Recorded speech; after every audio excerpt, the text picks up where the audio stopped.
বেশ কয়েকদিন ধরে এই পার্সেলটার ওয়েট করছিলাম, কিন্তু আজকে ফাইনালি চলে আসলো। হ্যালো এভরিওয়ান, আমি শহর শিলিগুড়ি থেকে সুস্মিতা।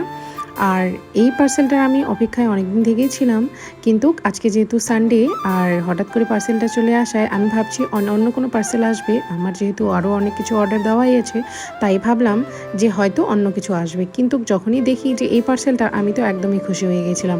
আর এত কম প্রাইসের মধ্যে এত কমফোর্টেবল আর এত সুন্দর একটা পার্সেল আসবে আমি তো ভাবতেই। ছেলের জন্য কোনো জিনিস এখন কোনো জায়গায় ঠিকঠাক মতন থাকেই না, আর সেই কারণে আমি এই জিনিসটা অর্ডার করেছিলাম আর বেশ কয়েকদিন ধরে অপেক্ষায় ছিলাম, কিন্তু আজকে এটা দেখে সত্যি খুবই খুশি হয়ে গেছি।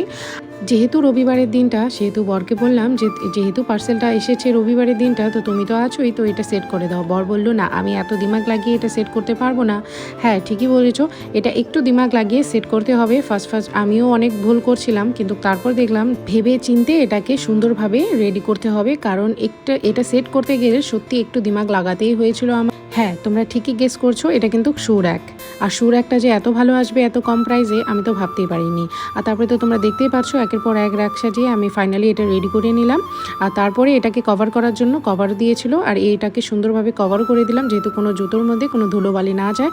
আর ফাইনালি আমি এটা সেট করে নিয়েছি। তো তোমাদের কেমন লাগলো, ভালো লাগলে অবশ্যই জানিও। লিঙ্ক লাগলে আমি অবশ্যই তোমাদের সাথে শেয়ার করে দেবো। আর এইদিকে মা ছেলে আমরা একদম দুজনে রেডি হয়ে গেছি। একটু বরের সাথে মার্কেটে যাব, কিছু জিনিস কেনার বাকি আছে অনেকদিন ধরে। খুবই বিশেষ একটা জিনিস কেনার জন্য যাচ্ছি, আর সেটা আমি নেক্সট ভিডিওতে তোমাদেরকে শেয়ার করে বলবো।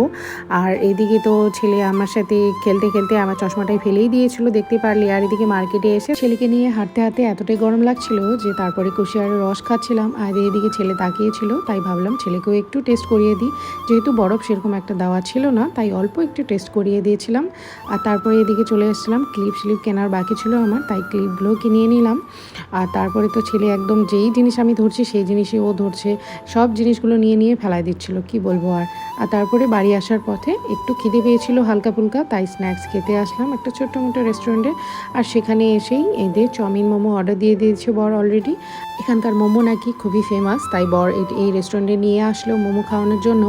আর যেহেতু বাইরের খুব একটা খাবার আমরা সেরকম অনেকদিন ধরে খাচ্ছি না, তাই বর বললো আজকে একটু খেয়ে নিই। আর তারপরে তো এই দিয়ে চাউমিন মোমো অর্ডার দিয়ে দিয়েছিল, আর তাই ভাবলাম সবার আগে মোমোটাই টেস্ট করি, তাই বর আগে এদিকে মোমোটাই টেস্ট করছিল। আর তারপরে বর খেয়ে তো বললো সত্যি ভালো হয়েছে, কিন্তু ওই আগের মতন একটা ফিলিংস পাচ্ছি না। তারপরে তো আমাকে খাইয়ে দিল, আমিও খেয়ে বললাম যে হ্যাঁ, সেরকম খারাপ একটা না, খেতে ভালোই ছিল। আর তারপরে তো চাউমিনটা বরই খেয়েছিল, আমি তো খাইনি চাউমিন। আর তারপরে তো বাড়ি চলে আসলাম। আর বাড়ি এসে ছেলেকে ড্রেস সমস্ত খুলিয়ে দিলাম, আর ও তো একদমই খুশি। আসার পথে তো ঘুমিয়েই গেছিলো কিছুক্ষণ, আর তারপরে বাড়ি এসে উঠে গেছিলো। সো ভিডিওটা কেমন লাগলো, ভালো লাগলে অবশ্যই বলো। দেখা হচ্ছে নেক্সট কোনো ভিডিওতে। চলো টাটা, বাই।